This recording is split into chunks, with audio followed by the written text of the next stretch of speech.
Bien, buenas tardes.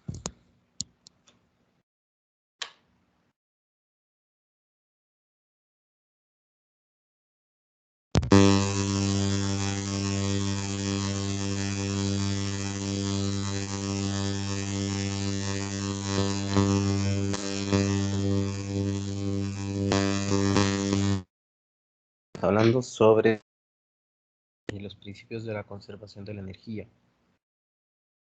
Decíamos que nos daba la impresión pues que una energía, un tipo de energía iba a ser convertida en otra mediante cierta relación del teorema trabajo-energía asociado a cada tipo de energía. Eso nos permite tener la posibilidad de que en cualquier punto de su trayectoria es posible tener una combinación de diversos tipos de energía, como sería este caso, en donde tenemos en un punto en medio de la trayectoria un tipo de energía cinética y también energía gravitacional. Lo que nos deja explícito esta combinación o esta contribución de ambos tipos de energía es que la suma será un valor constante. Por aquello de que en realidad las cantidades físicas deben de conservarse, o al menos debemos saber hacia dónde va. No puede ser que se pierda solo porque sí. A esa cantidad denotada por esa contribución de diferentes tipos de energía le llamábamos energía mecánica total y que será descrita como la suma de todas las energías, todos los tipos de energía que hemos visto. Así que esta es una energía también instantánea eh, que está describiendo cuál es la contribución de cada uno de los tipos de energía que hemos visto hasta el momento.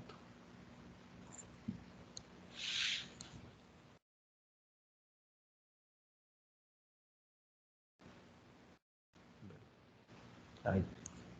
Y esta suma será constante durante todo el movimiento.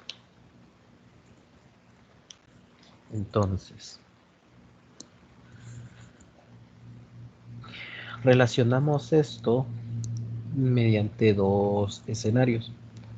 La conservación de la energía por debido a fuerzas conservativas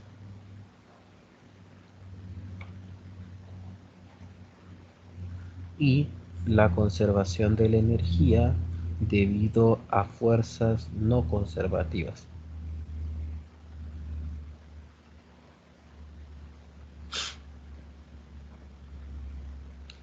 ¿Qué sería una fuerza conservativa? En un entorno simple, diríamos que una fuerza conservativa es aquel tipo de fuerza que nos denota una energía, un valor de energía eh, asociado al movimiento.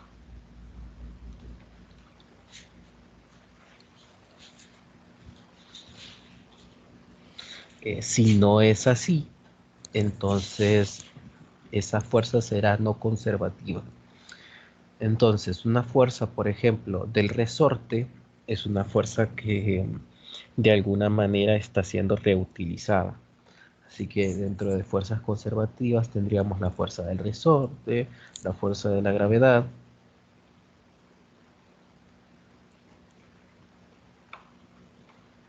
Claro, y todas las que se le parezcan.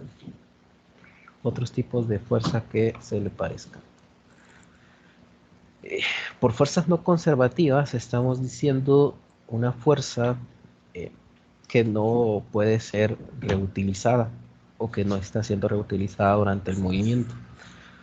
Sí, es una fuerza que está siendo aplicada durante el movimiento y nada más, como por ejemplo una fuerza a favor del movimiento o una fuerza en contra del movimiento como la fricción. ¿Qué tenemos en cuenta? Que en un entorno completo, pues por el teorema trabajo-energía, cada una de estas puede tener un trabajo asociado, pero en el entorno de la energía mecánica total, esto no involucraría un trabajo, ¿verdad? Porque son fuerzas que se conservan. Por otro lado, la fricción sí es algo que va a estar actuando durante todo el movimiento y que pues no se va a recuperar.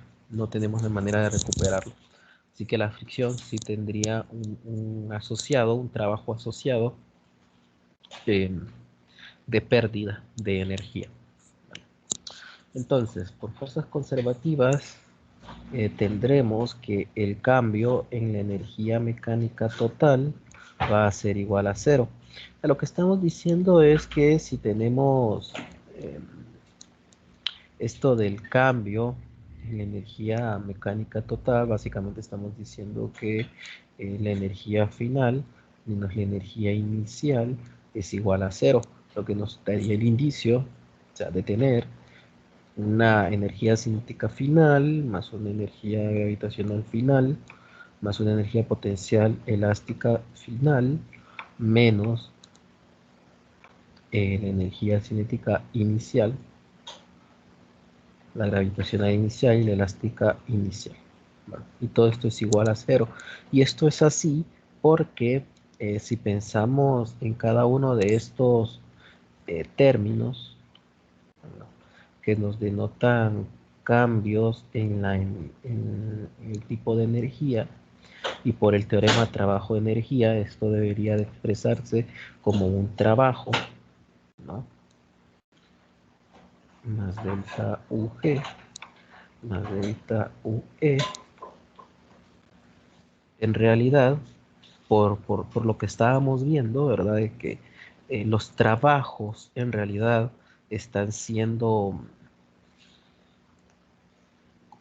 eh, un tipo de trabajo está siendo llevado a otro tipo de energía. Aquí tendríamos un trabajo por el movimiento, un trabajo por la gravedad y un trabajo por la energía elástica, pero ambas, estas que son potenciales, están contribuyendo o están contribuyendo o están eh, a favor o en contra de el movimiento. Así que podríamos decir que de alguna manera estas dos se complementan, ¿sí?, por lo que debido al teorema trabajo-energía, esto debe de ser cero. Por lo que habíamos visto, ¿verdad?, que una se convierte en la otra. Entonces, lo que tenemos es básicamente que por fuerzas conservativas, la energía mecánica total se va a conservar.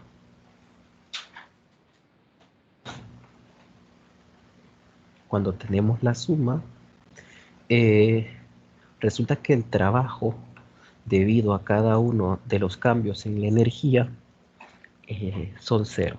La suma, ¿verdad?, de todos los trabajos son cero. Por eso no tenemos este agregado. Ahora, cuando hablamos de una fuerza no conservativa,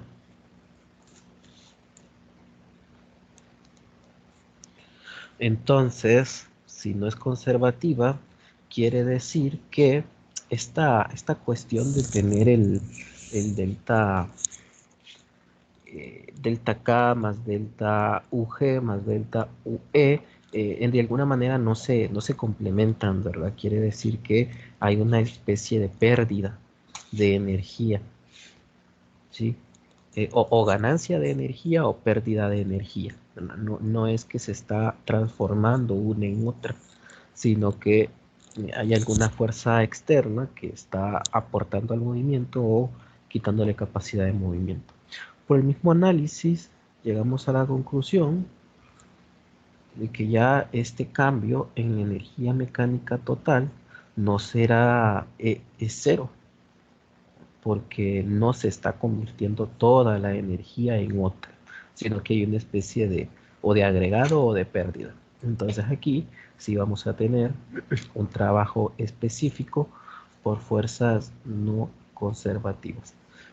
¿Cuáles serían las fuerzas no conservativas? Como les repito, si tenemos, por ejemplo, un objeto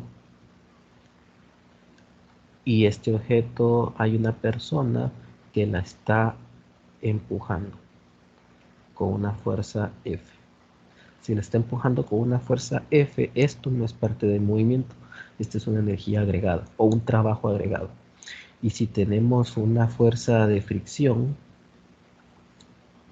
¿verdad?, entre el par de superficies, bueno, el rojo,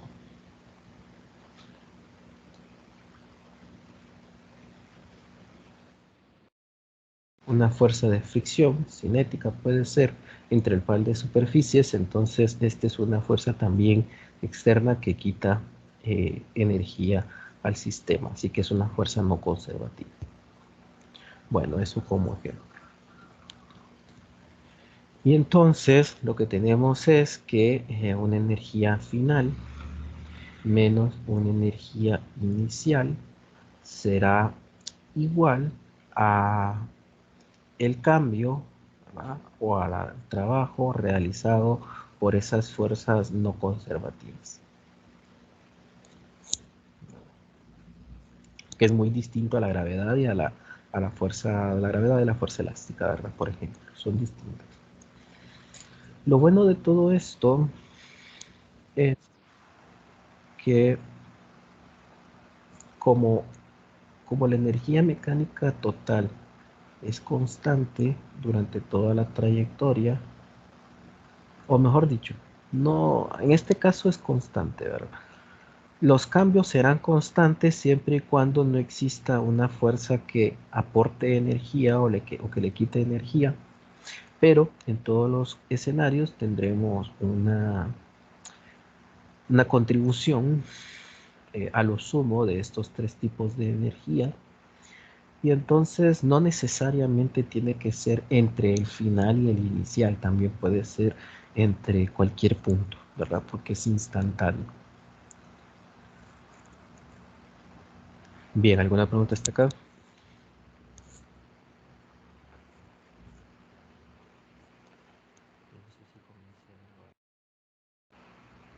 Sí.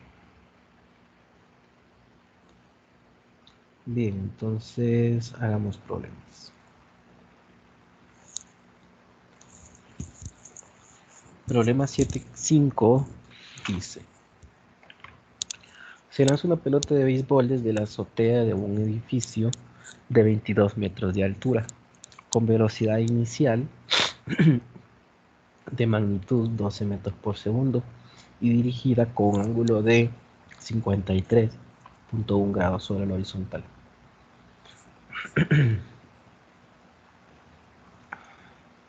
Bien, lo que tenemos es algo así.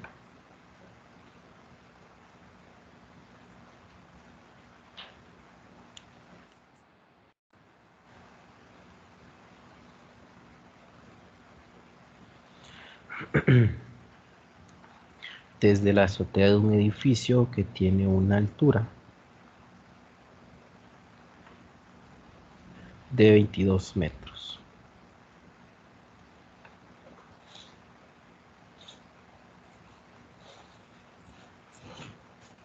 Y dice que el objeto se lanza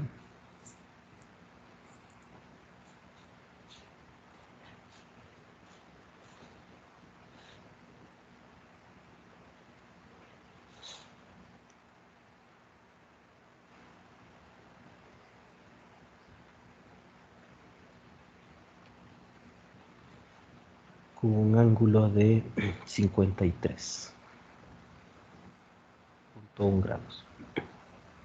Ah, y una velocidad de 12 metros por segundo. Inciso A: ¿qué rapidez tiene la pelota justo antes de tocar el suelo? Entonces ustedes ya saben que esto va a tener un movimiento de proyectiles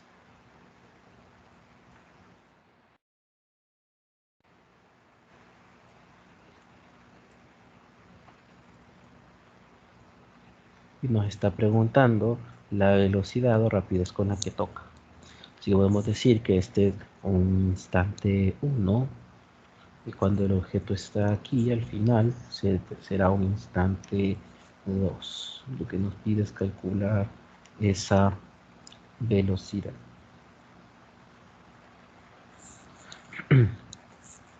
Bueno, actúan fuerzas conservativas o no conservativas. Pues bueno, básicamente les he mencionado que si no es fricción o una fuerza que aporta aplicada, externa, que aporte al movimiento, entonces es un problema de fuerzas conservativas, conservación de la energía por fuerzas conservativas. Entonces tendríamos que el cambio en la energía mecánica total es igual a cero, lo que nos da que la energía mecánica en el punto 2 debe de ser exactamente igual a la energía mecánica en el punto 1.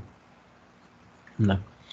En principio ustedes pueden escribir esto eh, de esta forma, ¿verdad? Es decir, que hay una energía gravitacional en el punto 2 y una energía cinética en el punto 2 y también una energía gravitacional en el punto 1 y una energía cinética en el punto 1 y ya posteriormente analizar que, que a cuál de estas cantidades se hace cero o no. En el punto 2, por ejemplo, tanto en el punto 1 como en el punto 2 existe una velocidad, así que estos dos términos sobreviven. En el punto 1 tenemos una altura, así que este sobrevive, pero en el punto 2 es cuando el objeto toca el suelo. En este punto la altura es cero y por tanto esta energía gravitacional es cero. Entonces tendríamos algo como un medio de la masa por la velocidad 2 al cuadrado igual a mg h1 a la altura del punto 1 más un medio de la masa por la velocidad 1 al cuadrado. Queremos conocer la velocidad 2, entonces sería de despejarlo. Aquí tendríamos v1 cuadrado más 2gh1. Noten que es muy similar a las expresiones que ya habíamos encontrado en algún momento, incluso en el capítulo anterior, en el capítulo 6, solo que esta vez utilizando la energía mecánica total. ¿Qué sucede? Que en realidad para este caso no nos interesa tanto la cuestión vectorial, porque son escalares, las energías son escalares, así que nos interesa muy poco los ángulos, la dirección y todo lo demás. Incluso que la velocidad está al cuadrado, así que si la tomáramos positiva o negativa no importa. Inciso B. Sí, diga. ¿Tiene alguna pregunta?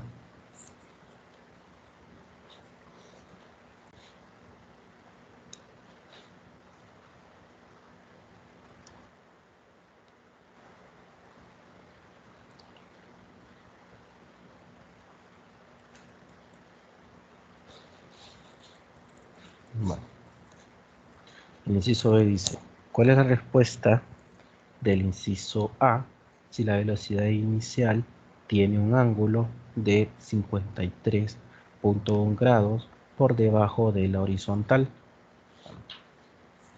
Lo que nos está diciendo es un segundo escenario en donde la velocidad no esté 53 grados sobre el horizontal, sino por debajo, que sea siempre 12 metros por segundo, pero con un ángulo de 53.1 grados por debajo de la horizontal.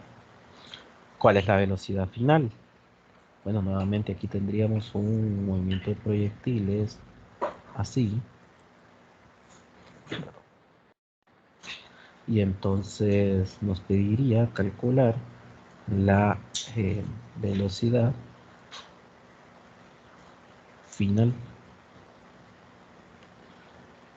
Pero para fines prácticos, y esta es una cuestión teórica, ustedes podrían calcularlo, ¿verdad? Y les va a dar exactamente lo mismo.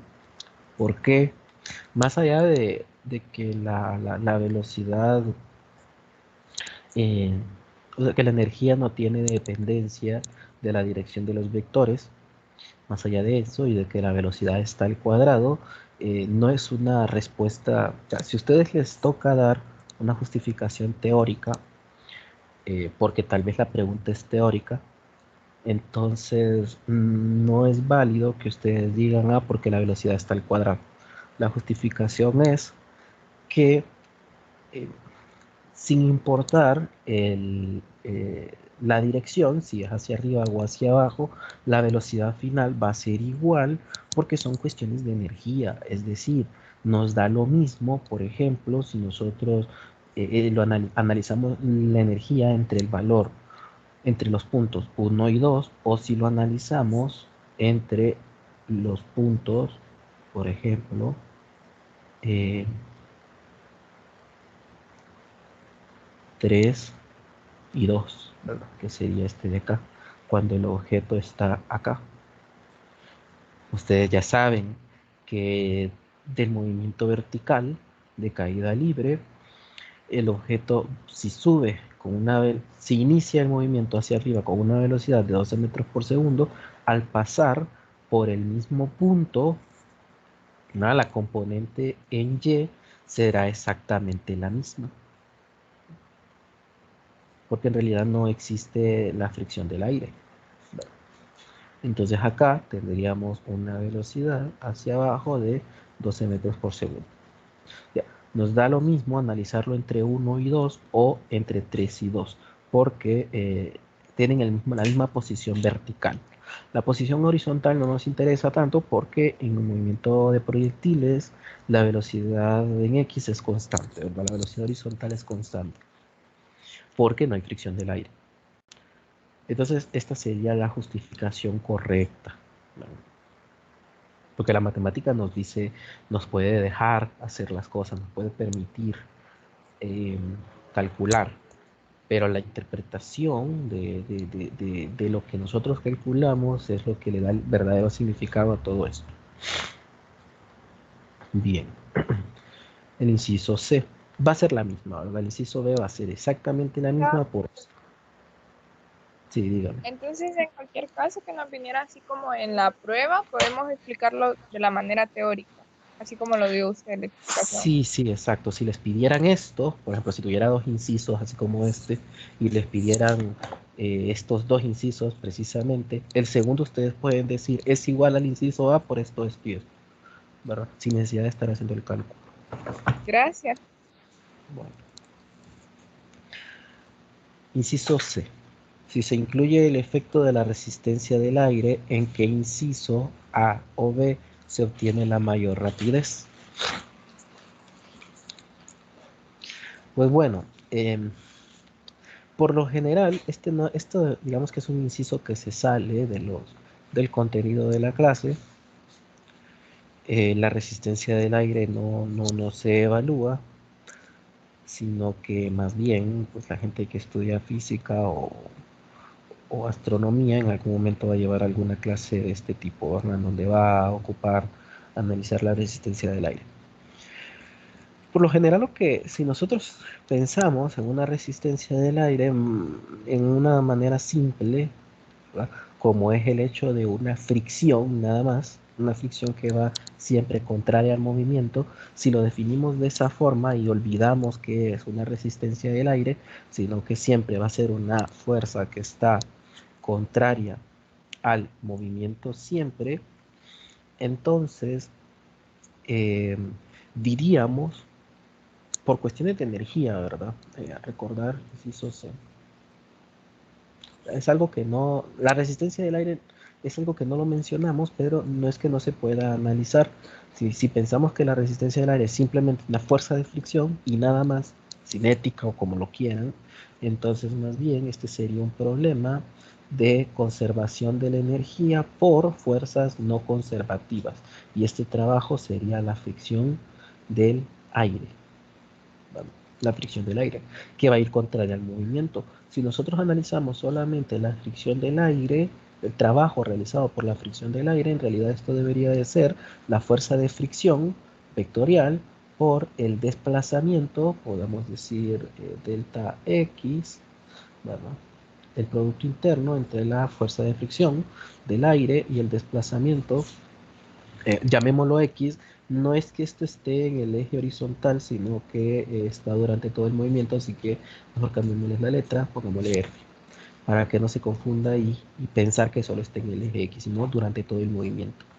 Así que el trabajo realizado por esa fuerza de fricción del aire va a ser mayor si es mayor la trayectoria, ¿no? La fuerza de fricción uno la puede asumir constante, uno puede pensar que bueno, que hay moléculas de aire ahí, es sin movimiento, estáticas en el entorno, es un día tranquilo donde no hay viento, no hay nada por el estilo, entonces la fuerza de fricción puede ser constante y entonces va a depender únicamente de la trayectoria, de cuánto se desplace el objeto. Entonces, entre más se desplaza, mayor va a ser el trabajo realizado por la fuerza de fricción. Y eso quiere decir que al unísono nos dice que habrá una mayor pérdida de energía, ¿verdad? A medida aumente la trayectoria. Entonces nosotros podemos decir, bien, la energía final no será igual a la energía inicial. Evidentemente, la energía inicial será menor, la energía final, perdón, será menor a la energía inicial, ¿verdad? Porque hay una fuerza de fricción, porque no se conserva. Ahora, ¿qué tanto menor? Si pensamos en este azul como el entorno A mayúscula y este verde como el entorno B, entonces para A diríamos que, eh, perdón, A comparado con B, ¿verdad?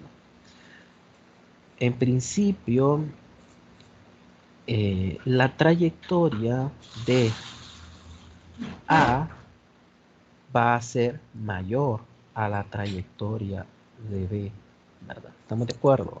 Lo que viaja el objeto en la trayectoria A es mucho mayor a lo que viaja en la trayectoria B. Esto nos dice entonces que el trabajo realizado por la fuerza de fricción en el entorno A será mayor al trabajo realizado por la fuerza de fricción del aire en el entorno B. ¿Sí? Eso quiere decir que la energía perdida o mejor dicho, el cambio en la energía mecánica total eh, en el entorno A será el cambio, ¿verdad? Que estamos diciendo que es la diferencia, va a ser mayor que el cambio en la energía mecánica total del escenario B. Si esto es así, y sabemos que la energía inicial es la misma, porque parte del mismo punto, a la misma altura y con la misma velocidad, entonces podríamos decir que esto, F menos I del entorno A, va a ser mayor a F menos la energía I del entorno B. Si esto es constante, ¿verdad? Si la EI es constante, no es que es constante, sino que es la misma. Constante lo dejamos apartado para todo el movimiento, pero esto es lo mismo porque parte del mismo punto, a la misma altura, tiene la misma energía gravitacional y la misma energía cinética. Entonces la única diferencia que nos queda es la energía final. ¿Qué quiere decir? Que si esto es mayor, la energía final del entorno A va a ser menor a la energía final del entorno B. ¿Vale? Porque esto es lo mismo. Y los cambios, este cambio es mayor. Y como este es lo mismo, quiere decir que esta energía final está más cerca que la energía inicial en el entorno B que en el entorno A. Entonces la energía final, como está más lejos, en el entorno A será menor que en el entorno B. Aquí yo les puse el B abajo, lo estamos a veces poniendo como supraíndice. Entonces, con esto en mente, espero que esto, eh, digamos que esclarezca un poco, a pesar de que no hablamos de resistencia del aire, si lo tomamos simplemente como una fricción. Diríamos que cuando se incluye la resistencia del aire, la mayor velocidad estará asociada a la mayor cantidad de energía mecánica total final, ¿verdad? Porque de todos modos la final solo va a tener la energía cinética en ese punto 2, nada más. La otra se hace 0. Entonces, en el inciso B será el caso, digámoslo directamente, el caso en donde tenemos una menor trayectoria, por lo tanto la fuerza de fricción actúa menos y se pierde menos energía. Entonces la velocidad de el B, del entorno B o del escenario B, será mayor a la velocidad asociada al escenario A, porque tendrá una mayor trayectoria. O sea, estará más bajo la influencia de una fuerza de fricción. Listo. En el inciso C, entonces, tengo una consulta hasta acá, espero que esto quede más o menos claro. La del B será mayor a la velocidad de A. Más o menos claro. Esto se los menciono porque sí, en principio, ustedes verán en capítulo 5 que hay unas cuantas secciones asociadas a la fuerza de fricción del aire. Yo no lo menciono porque siento que no es importante meterse a esos temas porque nunca les van a poner a hacer cálculos. A lo sumo los van a poner a hacer preguntas teóricas, los van a poner a contestar alguna pregunta teórica sobre resistencia del aire, pero piensen que es una simple fricción y listo, como ya la conocemos, fricción y ya, ¿verdad? Y nada más. En ese caso no nos interesa pues cuál es el comportamiento real de la resistencia del aire. Y a lo sumo podemos decir, con lo que sabemos, que la fricción del aire va a ser constante. A lo sumo, ¿verdad? Con lo que hemos manejado y con lo que sabemos. En la realidad no es así, pero no se les va a... no se les puede evaluar mal si piensan que es una fuerza de fricción constante. Ya no tienen, esto es algo que no tienen que saberlo, pues. No es necesario. Simplemente lo trata como una fuerza de fricción y listo. ¿Alguna consulta? Todo esto también solo es para que ustedes entiendan, para que se entienda por qué. Si ustedes van a dar una justificación en la prueba con que digan que la trayectoria es mayor y por tanto la energía se pierde más, suficiente, ¿verdad? Y concluyen directamente, porque es que se puede. Todos estos pasos intermedios solo es para que se entienda de dónde viene. ¿Vale?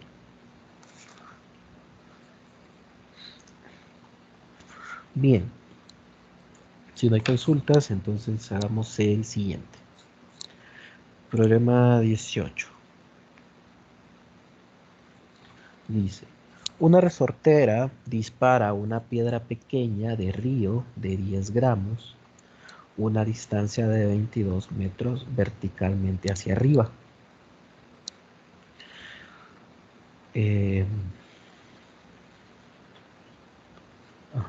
¿Cuánta energía potencial se almacenó en la banda de caucho de la resortera?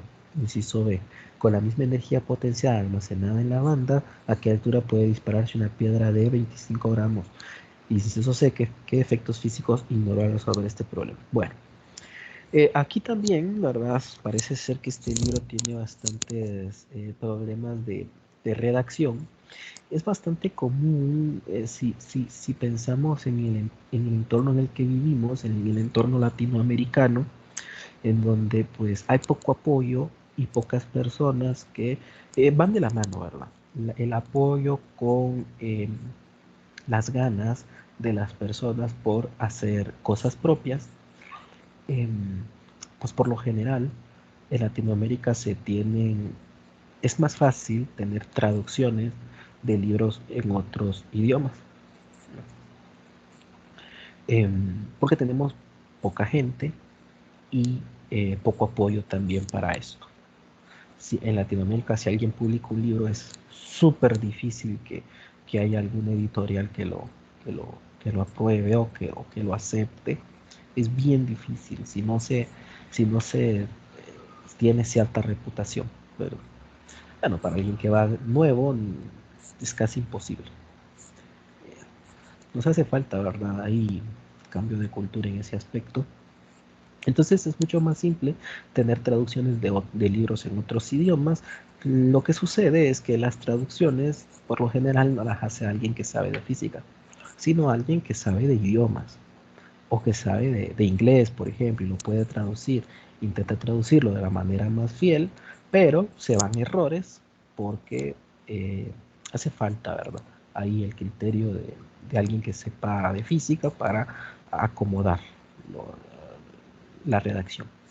Entonces, en este escenario, lo que hace falta es que esta distancia es una altura máxima, ¿verdad? Solo dice que se lanza 22 metros verticalmente hacia arriba, pues lo que hay que pensar es que más bien esta es una altura máxima, ¿verdad? Eso puede ser tal vez un poco confuso si no se tiene ese aspecto en cuenta. Entonces, la altura a la que llega el objeto es 22 metros. Es una altura máxima. En, Bien, el entorno que tenemos es algo así. Se lanza un objeto con una velocidad inicial, podríamos decir una velocidad 1, y alcanza una altura máxima de 22 metros, y en ese punto la velocidad, podemos decir 2, del punto 2 es 0. Entonces este sería nuestro punto 1 y nuestro punto 2. Ahora, lo que hay acá es una energía, si se quiere, cinética, que va a estar representada eh, cuando el objeto suelta eh, la estructura de la resortera, la estructura de la resortera, del caucho de la resortera. Antes, en realidad antes, nosotros podríamos decir que esto está bajo un resorte. Podríamos especificar esto como un resorte, ¿verdad? Y esta es la posición de equilibrio. Por lo que antes, en realidad, este objeto tuvo que haberse eh, comprimido en el escenario de un resorte así, ¿verdad? Ustedes ya saben que más bien la resortera se estira, pero como bajo lo que sabemos de la elongación, nos da igual si se comprime o se estira, para nosotros es siempre una elongación. Este podría ser nuestro punto cero. Entonces, como quieran, ¿verdad? Como quieran, ustedes pueden analizar entre el punto 1 y 2 si el escenario se los permite, o entre 0 y 2, o entre 0 y 1. Como quieran hacerlo, con eso ustedes pueden jugar eh, como gusten. Entonces, en el inciso A, lo que nos está pidiendo es la energía potencial que se almacenó en la banda de caucho. O sea, nos está pidiendo la energía en la resortera antes, cuando se estiró completamente, ¿verdad? Antes de que la persona soltara el caucho, ¿verdad? Y que el caucho, bueno, que el elástico de la resortera le diera eh, un impulso a la piedra. Entonces vamos a analizar, la energía es por fuerzas conservativas, fíjense que no hay nada más. Podríamos decir que en el inciso C que se ignoraron efectos de la resistencia del aire, ¿verdad? Este inciso C pues no tiene cabida, es algo que no, pues es trivial y no podemos decir más que eso, ¿verdad? En el inciso A podríamos decir que la energía mecánica total en el punto cero será exactamente igual a la energía mecánica total en el punto 2. En el punto cero, bueno, ustedes otra vez, ¿verdad? Pueden escribir algo así como K0 más UG0 más UE0, y por acá tener K2 más UG2 más UE2, y ya después analizar. Con la práctica esto pues tiene que cambiar, ¿verdad? Porque no puede ser que estén escribiendo todo esto siempre. Es una pérdida de tiempo. Entonces, en el punto cero, el objeto simplemente está bajo la influencia de la fuerza del resorte. Entonces, en ese punto no tenemos energía cinética. La energía cinética en realidad ocurre cuando la piedra pierde contacto con la resortera, que sería el punto uno, que sería cuando el resorte esté en su estado, en su posición de equilibrio, ¿verdad? O la resortera en su posición de equilibrio, porque de todos modos es un elástico. La energía gravitacional también va a ser cero porque esta es nuestra referencia. A partir de aquí es que se mueven 22 metros hacia arriba. Así que simplemente es la energía elástica. En el punto 2, la velocidad es la altura máxima, entonces lo que sobrevive es la energía potencial gravitacional. Ya no existe la influencia del resorte, así que esto es cero, no existe simplemente el resorte. Y la energía cinética es cero porque la velocidad en el punto más alto será cero. Entonces, rápidamente decimos que esto es la energía potencial elástica en el punto cero igual a la energía potencial gravitacional en el punto 2. Esto simplemente es mg h máximo. Esa debe de ser la energía que se almacena en la resortera.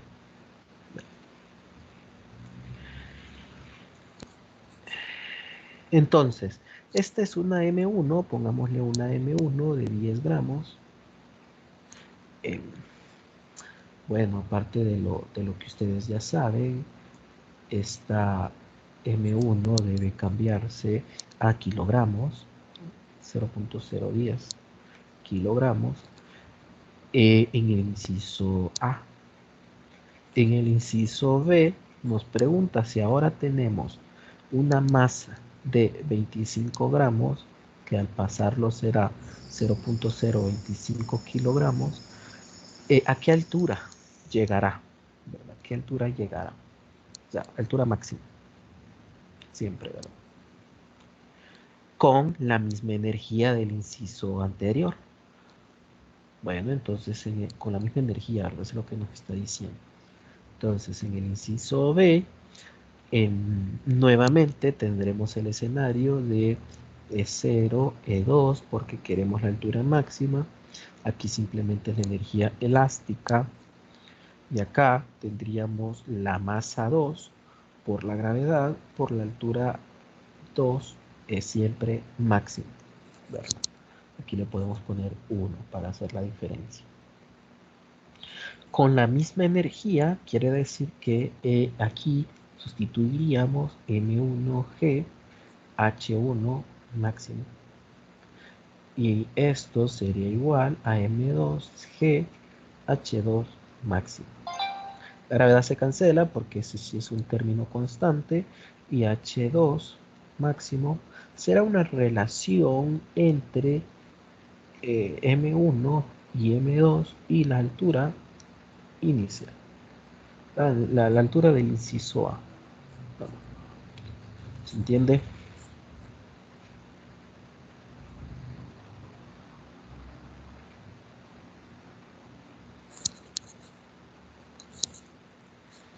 Bueno, cualquier consulta que tengan me dicen, ¿verdad?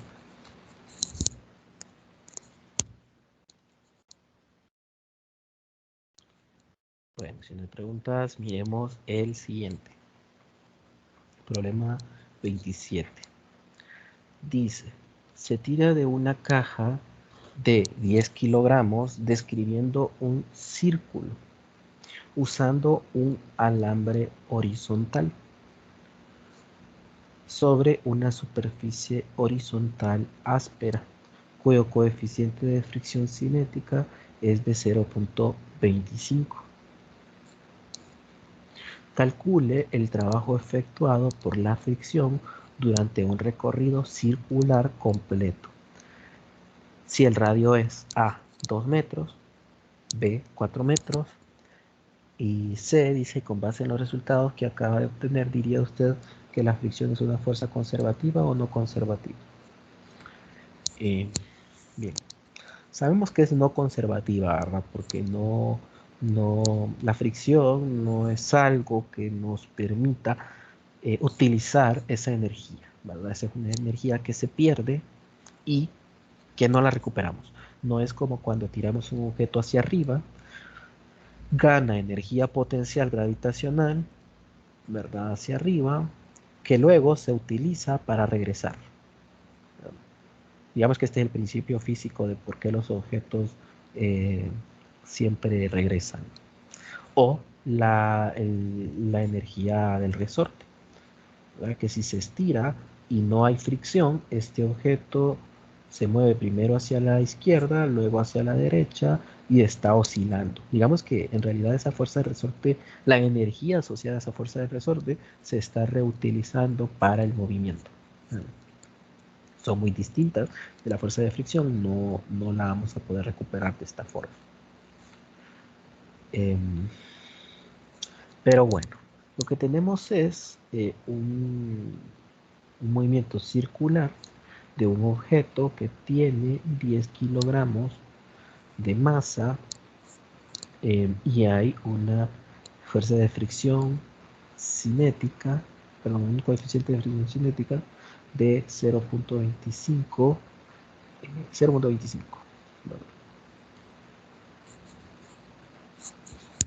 Entonces nos pide calcular el trabajo efectuado por la fuerza de fricción durante un recorrido circular. Bien, el trabajo, ustedes saben que será la fuerza por... Aquí no podemos usar nada de energía, ¿verdad? Porque no tenemos ni velocidades ni nada por el estilo. Entonces, en principio, esto es fuerza por el desplazamiento, pongámosle R para que no solo sea en una dirección. Esta será la fuerza de fricción cinética que deberá calcularse como mu sub k por la normal, pero fíjense que está en un movimiento horizontal, entonces una superficie horizontal no es inclinada, entonces este coeficiente de fricción es simplemente el peso. Y este desplazamiento en realidad es la longitud de arco descrita por la circunferencia. En este caso es una circunferencia completa. En principio es así, ¿verdad? Teta R o teta R. Pero es una circunferencia completa, entonces será 2pi por R. Y listo. Entonces en el inciso A será un trabajo para el inciso A. Vamos a escribirlo así. Para un radio de A de 2 metros, tendremos un trabajo que será mu sub k, va en la misma dirección, ¿verdad? mg por 2pi por RA. Y el inciso B sería para un radio B de 4 metros, ese trabajo será mu sub k mg por 2pi rb. Ahora bien, nos pregunta, ¿verdad? Con base en los resultados que acabo de tener, diría usted que la fricción es una fuerza conservativa o no conservativa. Pues básicamente lo que estamos viendo es que si fuese conservativa en una circunferencia no me va a salir, ¿verdad? Pero vamos a intentarlo. En una circunferencia en donde esta sea la posición inicial y se describe el movimiento hacia atrás, de alguna manera debería de poderse recuperar si esto fuera conservativo, ¿verdad? Quiere decir que eh, pasando por el diámetro a un punto por acá 1, deberíamos decir que el trabajo, por decir algo, ¿verdad? Solo por dar un ejemplo, el trabajo acá debería de ser positivo. Y cuando pase de este punto y realice la otra semicircunferencia o semicírculo, este trabajo debería de ser negativo. Si esto es así y cuando regresa al punto inicial eh, es cero, entonces la fuerza es conservativa. La fricción no, porque en realidad depende del desplazamiento. Entre más se desplace, mayor eh, energía podrá ser extraída del movimiento, ¿verdad? Mayor cantidad de energía. Y eso estará asociado con el trabajo en este escenario, como la el perímetro que estamos realizando para el trabajo B es mayor, como el perímetro es mayor porque el radio es mayor, entonces el trabajo en B será mayor que el trabajo realizado en A. Y no tenemos ningún punto en donde decimos que este trabajo por acá es positivo y por acá es negativo. Entonces, como esto no es lo que sucede, esto no sucede, entonces no es una fuerza conservativa. O sea, la fricción, perdón,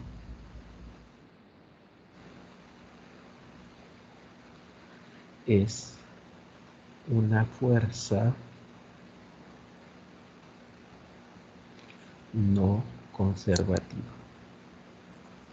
Esto también se los menciono porque por ahí hay unos problemas en la lista de problemas sugeridos por la coordinación. Hay unos problemas en donde, por ejemplo, ponen a viajar bajo cierto escenario, bajo ciertas fuerzas, lo colocan a, digamos que a oscilar. Tal vez no describiendo una circunferencia o un círculo, sino tal vez los lados de un cuadrado, ¿verdad? Pero de tal manera que parten en un punto y regresan al mismo punto, ¿verdad? Algo así. O sea, tal vez se mueve así. Entonces, ya ustedes saben. Si la suma de, de todos estos escenarios, 1, 2, 3, 4, nos da un trabajo igual a 0, entonces es conservativo. ¿Vale? Si tenemos que W1 más W2 más W3 más W4, entonces si esto es igual a 0, entonces es conservativo. Si no, no es conservativo. Esa sería la idea, básicamente.